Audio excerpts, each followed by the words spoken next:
All right, so I'm doing my video explaining hyperlectics, which is a term that I created in April of 2025, along with self-nostalgia and addiction accelerationism. These are ways to describe some of the inner world transformations psychologically that go along with hypermodernity. I did an intro video talking about technology as a chain reaction. I've done another video talking about the hypermodern epoch itself. Let me just catch you up to speed very, very quickly because those videos are about an hour each. The hypermodern epoch started in 1971 with the digitization of the NASDAQ. These are distinct events which you cannot return from. Once you digitize your entire economic structure, you cannot undo that. You cannot turn that off. Hypermodernity has telos motivations behind it. There's an outer world motivation, which many of us are familiar with. It's the motivation of virtualization, virtual places, virtual leadership, virtual communities, virtual currencies, virtual games, and the artificial intelligence aspect that goes along with that is sort of the outer world telos to hypermodernity. The inner world side is the technologization of the psyche that goes along with it. The way that we view image as theology, the way that we are constructing a prison without bars, a sort of private hall of mirrors. And what I'm here to talk about is really the first part on how the psyche gets technologized. And one of the things is hyperlectics, which is the psychological mimicry and mutation that occurs to one's inner monologue as it gets connected to cyberspace. And I say that with a PSY, the psychological extension of the human into the sort of metaphysical mind of the internet or the psychological space. I should also point out, in the way I talk about this, there's three distinct layers about what's happening right now. There's cyberspace with the cybernetic layer, that is the inputs and the outputs flowing together in hardware, software, apps, etc. The psychological space, which I just described as cyberspace, PSY. And then there is state space. And that is the total sort of surrounding area which we are still building, and it's being built very rapidly, which is ultimately going to control consciousness. And we may get to things like Neuralink and other ways that consciousness can be changed through the other two layers. But you need the other two things functioning first before you can build the ultimate sort of container for all of this. And I talk about it as a sort of blood-brain barrier is what state space and AI will ultimately be. And I primarily view AI as a weapons-based technology in sort of every single way that I think about it, not just on the battlefield, but in the fifth and sixth generational warfare that's being deployed on people. So nonetheless, not going to really go into a lot of that here. I just wanted to give you a little bit of background so you can kind of understand where I'm coming from when I talk about hyperlectics. So let's get right into it here with this process of what happens to people. And I've observed this, and I observed it in myself. I mean, a lot of this stuff came to me through creativity first, and then I got it intellectually later. And then I went back and, I read different books and different things people have had to say about this. I'm not the first person to comment on this by any means, but I do think I have a couple of very unique things to add to the discourse. So that's why I'm making these videos. All right. So the internet, through the slew of technologies, and I'm using that slew in the traditional water sense, the channel of swampy, slow-moving, and sort of ravine-like area of water. So there's this slew of these like technologies where if you go into them, like you sink into them, right? They become a part of you in a way. So just want to point that out because I'll be using some other like water analogies. So I'm kind of sticking with that thematically. But once you're connected into these technologies, the many voices and many dialogues will co-create an unending second order performative inner voice shaped by the need for validation, profilicity, patronage, digital audiences, algorithms, observers, as well as the software itself. Profilicity, which comes from the philosopher Hans-Georg Müller, describes identity formation based on curated online profiles rather than authentic selfhood or sincerity. In hyperlectics, this drives compulsive behavior to maintain this digital validation, exacerbating mental fragmentation. Okay, if you look at Yancey Strickler's post-individual paper that he wrote, it's about 20 pages long. It's not a long read. But he puts in there that the what he's talking about is a sort of self-collected of selves as they're in the cyberspace domain. And what Muller is talking about is also you have to curate those different selves. It's not just that you have multiple selves, it's that the multiple selves have multiple selves. And there's this sort of like disintegration, dilution, and disassociation among them. And all these things start chattering in one's mind at different phases and at different times. Okay? So I'm going to use an analogy of a sort of child being born and getting old to talk about how hyperlectics advances from the sort of early youthful fun stage into the later stages where you see all these people who have connected their psyches to the internet, like breaking down and going crazy and doing all these really wild things. Like that's hyperlectics sort of playing out into the fullest extent. So as one is pushed to forge an identity in cyberspace through the constant acceleration of information and complexities determined by these mediums, not the sender, right?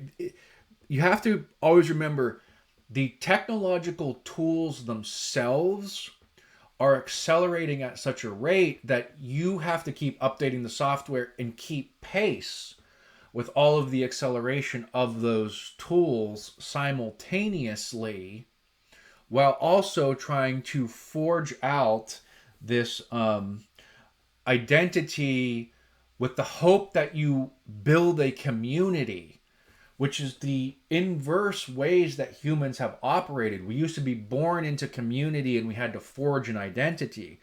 Well, if you look at The Malaise of Modernity by Charles Taylor, we have got the individual side down pat. We are individuals now trying to locate communities.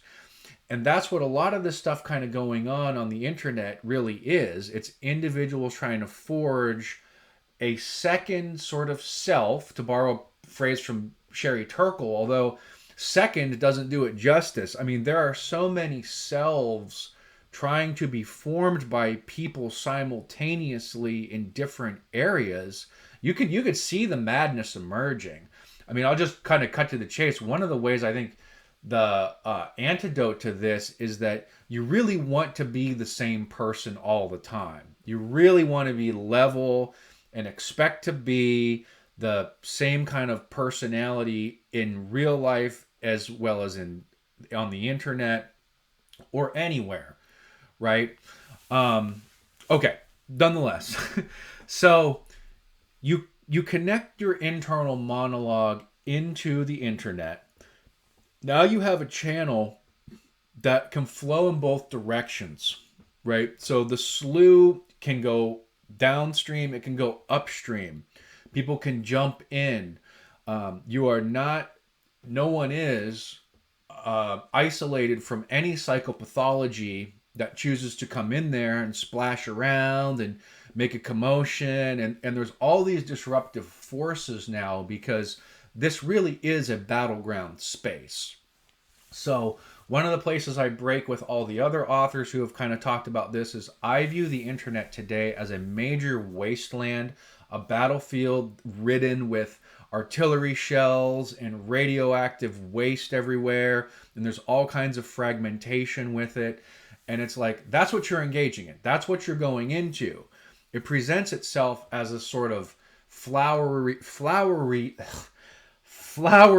green field, right? But it is in fact a battleground with nation state actors, all kinds of people who want you to hold it. Again, it's a battle for consciousness when you really start distilling it down.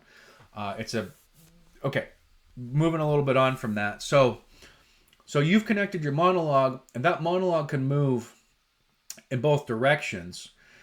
And that means that the meta structures in information systems can then cross between the virtual reality and into reality itself. So that's one of the things that's going on, and so it's been enabled by, people look around, they wonder what is going on. This is becoming a very common question in 2026. What is happening? What is going on?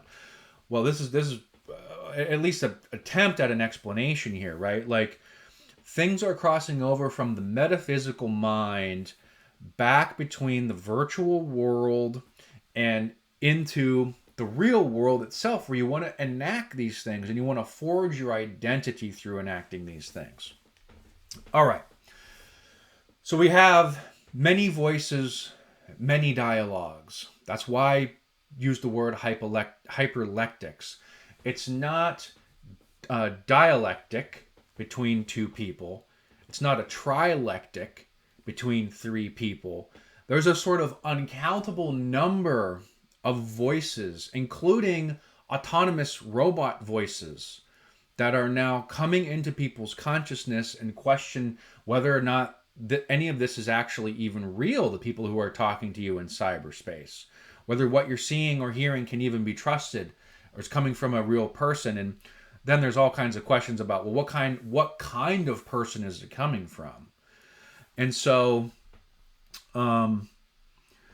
the users, which are us, the customers or the consumers, however you want to phrase it, right? And, I got to say, the consumer identity, which has been predominant in America through the rise of mall culture and all kinds of things, and really peaked in the 90s as sort of a consumer identity, would be the communal identity that we would have.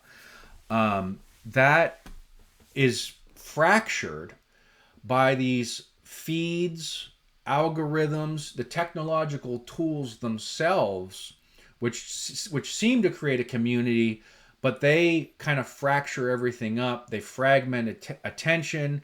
They introduce new words and symbols, and they are co-creating this sort of cacophony of voices and software as the actual audience. And you will change your behavior to match the software. So if the software doesn't want you to post a link in your message, you will not post a link. You will post it in a comment. So you will change your behavior based on what the software wants. And there's all kinds of ways that's like obvious, but there's all kinds of subtle ways that the software sort of gets you into the more like addiction acceleration side, the dopaminergic anticipation of hearing from your audience and tying you to patronage. And then the group is influencing you. And if the group becomes upset, or some portion of the group becomes upset, it can really affect your livelihood. And all this stuff kind of gets mixed up. Now, it doesn't start that way for people who want to interact, right? It's you don't go online now. And one thing I should point out. So I've been online since the bulletin board days. So you could log in and log off. Now we have the always on information system that churns constantly. And so this sort of meta level self-talk, where you can constantly also reflect on your online persona and seek validation of whatever that persona is through likes, shares, engagement. And you're taking a sort of second order because it's not a layer of self-observation influenced by like it's not a direct level of observation that you have about your persona. You're already sort of a step removed, and yeah, observing this, and that's the profilicity sort of curation, right? You're curating and grooming and constantly polishing and wanting to present and however you're wanting to present. And it's as varied as any bookstore you go into, right? There's a whole range of choices that you can present as. You could just do online cooking, right? You could just take pictures of food and talk about your travel and your consumption and so forth. Okay. And this is like typically where people start, right? They just start with themselves and putting it into the external. And then I call this, so now we're into my, youthful stage, right? You're going on and you're doing that. And as you're interacting with the software and those around you, you're going to start to pick up certain speech patterns. You're going to start adopting the digital dialectics now. Now it is like a conversational thing early on. And you might say something like, sorry, I haven't posted in a while. Right? Just to give an example of how this starts affecting you that's very concrete, is you will see people say this. It'll be like, sorry, I haven't posted in a while, frowny face or funny image or something. Like somehow their digital presence has been neglected and it's reflecting now into their own identity, right? It's them saying this about themselves. And there'll be some embarrassing emoji, like I said, funny GIF. And then I put this as, this is an early stage indicator that you are developing this and it's going to continue to go further, right? Your consideration for what other people are seeing about you is going to shift you from...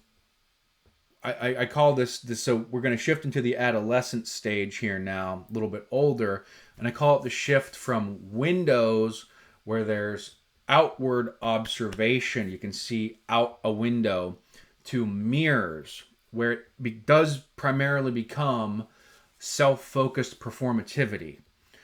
And then the actions start becoming exaggerated for an imagined audience. So now you're going to start seeing people do occasionally really strange things to kind of fit back into the group orientation and the need to create content and imagery and image as theology as, for your fans, as this internet becomes a large part of your life, a much larger part of your life than you ever intended it to be, right? And then we're going to get into the addiction phase, where it's like you can see everyone using alone. It's going to continue to develop here. So your signs of increased internet overexposure syndrome, which is something Catherine D had coined that term, and then I like it a lot. I think it's very true. I've played with it at different points and tried to add on to it, but these are signs of the internet overexposure syndrome beginning to turn into this constant addiction, using alone for longer than expected. There's a sort of meta preservation, and like I talked about, the preening and polishing of one's image is now daily.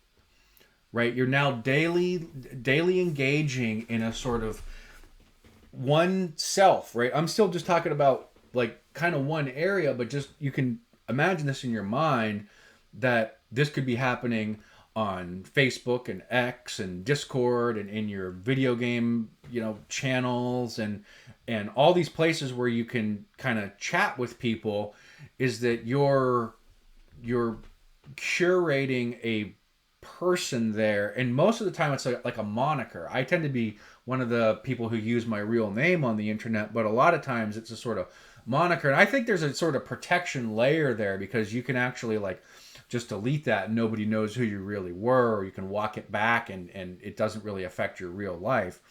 But yeah. Okay, so the late stage is then total constraint and control of behavior is now putting into maximizing the image. It now usually involves self-serving dialogues or props, like using a pet as an accessory to your streams to enhance your optics. And there was a big controversy over Hassan Piker using a shock collar on his dog. I happen to think it's true. It wouldn't surprise me in any way if it were true. And it's because the pet and the image are just an accessory to your image before your audience, right? That's the most important thing, is that the virtual image of the audience having of you, not the reality that you're actually abusing an animal or others around you, or abusing your finances, or what, there's all kinds of layers to the abuse that could be happening behind the scenes. But as long as the audience sees you as, clean and presentable and with these various accoutrements, then it's like, okay, you have an image that you constantly regularly maintain at all times. All right. We are doing this at incredible speed. This sort of multiplicity and this feedback over individuals' thought has, as consumer digital content opens up all these like channels and meta loops in one psyche, it drains you actually of your cognitive abilities, so that the machine and the software start to do a lot of the thinking for you. And so do all the people around you. And so you're constantly seeing this with like people asking the AI, and I don't want to go into the whole AI thing here, because I think in 2026 it's often discussed, like there's no need to go into it. But people are offloading their cognition back over into the machine in a lot of ways. And then you are now an instrument. So I got to look at some of my notes on the whiteboard here to the notes I had written down. But you are no longer a subject contemplating this your psychological extension into the metaphysical system and process procedure and everything.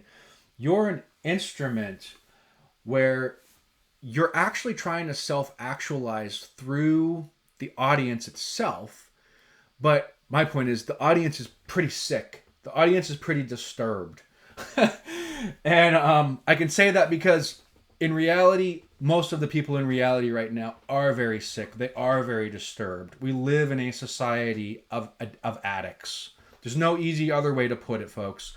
This is a deeply sick society. They can't think clearly. They can't they can't reason, and then they're addicted and pre-addicted, and they're gambling, and they're doing all kinds of crazy things on top of it. And they become an unreachable person, right? We are in the era of the unreachable person, and this is a part of the reason why. Okay, so, and I talked about, this is because things are coming out of this channel as well. It's not just you going into it. The sickness is coming out of it. And it's this conflict between abundance, which I talk a lot about. I talk about how we're drowning in abundance, both in the physical sense and the psychological sense, and in the sensory sense as well. And so, I mean, you can see this just driving around America. You can just look at the garbage that's along the roads and in people's driveways. It doesn't take long to see a bunch of trash there. And this is abundance, right? This is the result of abundance. Is that, anyway, so there's the real abundance stuff, and then there's the sort of illusion of abundance. And the illusion of abundance is really in the financial system area, the sort of ways that operates, the way that it can just sort of create debt by somebody asking for cash, right? And the expectancy that you will repay that debt by exerting energy. So there's this sort of illusion that the money system can go on forever because it can always create money forever, but it can't create energy forever, right? There are physical constraints because anything borrowed, and we're up to like $1.6 trillion, well, that has to be repaid by expending energy. And there have to be sources of energy to be consumed for that to be repaid. And it's doubly worse now because now we have virtual currencies like Bitcoin, which extract energy, and it's a currency actually of raw energy that you're spending. And then the energy has to be constantly consumed to keep the digital ledger operating. So we have these two massive systems that constantly need new sources, or not new, but they constantly need sources of energy. Fiat really goes back to all the energy coming from the sun. And so you're spending all the energy of solar, historical, civilizational energy every time you spend $1. And that has to be repaid. So if you take $1 out, you have to spend some type of energy in order to repay that dollar back to the borrower. So that's the sort of illusion that there's this great wealth system, but it's really not. And now we're anyway back to so I want to maybe close with a couple of things. So I've talked a lot about being like foam in the eddy. That is the way that we are now. We are swirling around the vortex. There is stuff bubbling up around us, but it's tiny bubbles. The bubbles in the eddy can only get as large as some of the other bubbles will allow. And you don't get, gigantic bubbles. If you watch bubbles in an eddy, eventually you will see like some large bubbles sort of form. But large bubbles are pretty rare. Most of the time it's like tiny bubbles sort of swirling around. And we're in this churn. And you can't stop it. Like there's no off switch to the stream. Water flows downhill. And like I pointed out in the intro to this video series, technology creates these massive chain reactions in our psychological world as well as in our physical world. And it's just the old adage of, people create tools and then the tools create the people. Been said a bunch of times in a bunch of different ways. But there is a level too where then you get to the point, kind of like when you dream every night, where you go into a place so fantastic, you forget that the dreamer is you. While you're in the dream, you forget you are the one dreaming. And so if you look at my actual X feed, the painting, or no, it's a lithograph that I have at the top. It's called Dreaming of Immortality in a Thatched Cottage. And it's a little monk dreaming in his hut while he floats out in the eternal world. And it actually hangs above my fireplace in my house. I really think that's true. Like we dream about things and we forget we're the ones that are doing the dreaming. And this gets, yeah. Okay. So the unhealthy collapse. I have a little section sort of like how people are dealing with this because, and I typically talk about the the negative consequences of this because they're actually the most plentiful. The people who actually are leveraging this in proper ways were already integrated people before they engaged in going into cyberspace. Okay, but we're kind of past that. That's like an old generation. Like, so we have a bunch of people now who have only known about being able to connect and reach people and dip themselves into this, and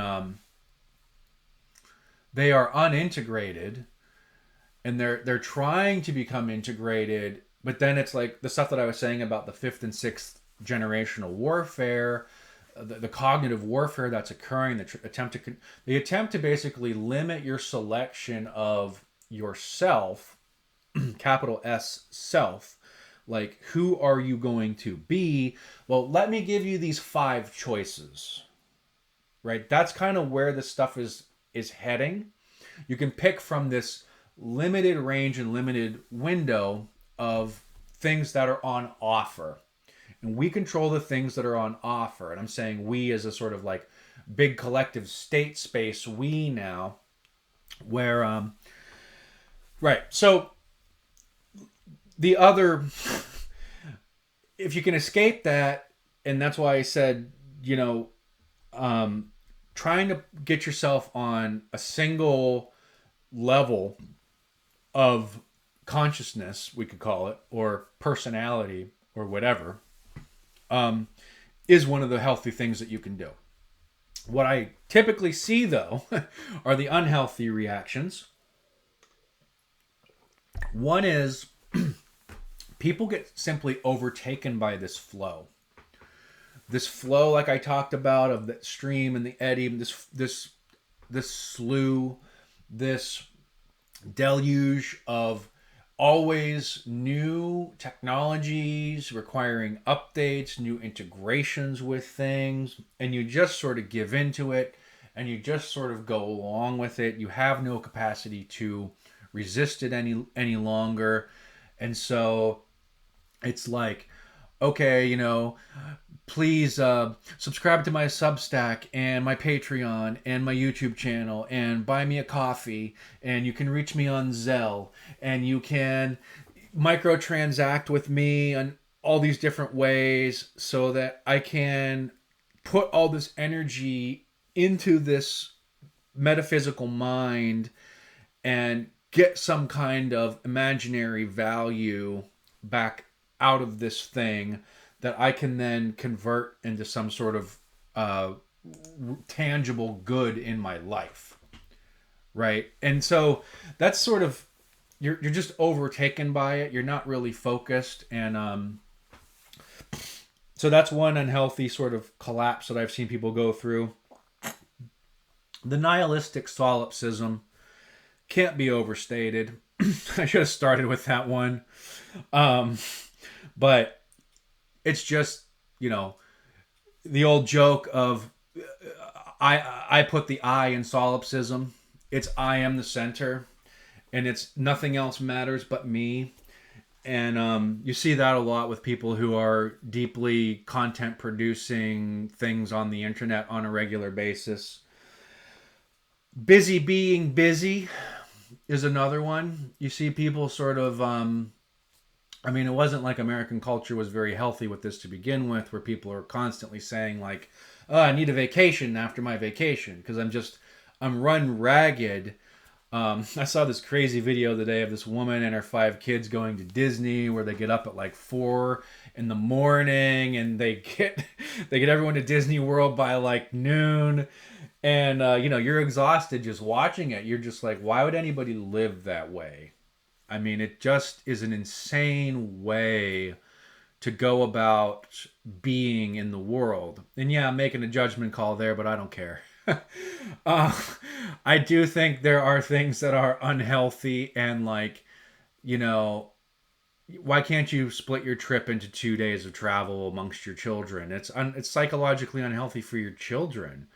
You know, it was just kind of a form of child abuse to treat your child like a little CEO with a busy calendar schedule and fixed routines, and you're doing all this for clicks, for some trickle of dollars. I mean, it's bizarre. Okay, maybe you don't agree with anything I've said, but I hope you will agree with that. It is weird. And then finally, the unhealthy reaction is the sacrifice of the self.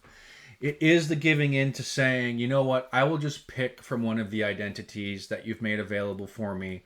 I will live in the prison without walls. And this is ultimately coming where it's like your car is going to be connected to the AI systems and the geological tracking, and you can be geofenced and you can be turned off. And if you do things that the culture doesn't like, you know, they'll debank you and punish you, and you'll go to re-education camps. Now, we'll come up with all kinds of opposite words for these kinds of things that sound nice, but I'm working through a little part of my play where I'm called a beep. There's going to be some characters talking, and then one's going to say, well, I hear the beep in the driveway at midnight, which is the autonomous vehicle pulling in to take you down to the automated prison. And it's a play on Martin Luther King's knock at the door at midnight, which is the biblical translation of parts of the book of Luke. And it's quite fun, and I'm kind of exploring that. But the connotation is serious. I mean, we are going to build the automated prison, and the driverless vehicle is going to be sent to take you there. Now, maybe it doesn't play out exactly like that, and you can do your re-education on here on the internet, and you'll have to have your camera on, and you'll have to be engaged, and you can't look away. I mean, I have to do HR trainings today that are kind of no different than this. They force you to pay attention, and they force me to observe a bunch of psychologically unwell people and then make assessments about their lack of any kind of human behavior. And like I kind of feel sick watching all this stuff, because these people are so sick that anyway, stories for another day. But you will just sort of give into it, and you'll sort of like it. And, you know, it's a luxury prison that I'm talking about. It's a comfortable prison. You've got all your you got your Netflix subscription, and you just stay in your home. Saturday and Sunday, you're not allowed to take your car out because you did something. And so, you know, stay in your home and watch your little shows and play your games and obey the rules of order for who controls the place where you live or whatever. But anyway, I'm getting a little tangential here, and I didn't totally want to with this. But I think I'm on to something with the term. I've been working on it for about a year, and I hope you got something out of this video. So that's why I made it. Thanks a lot.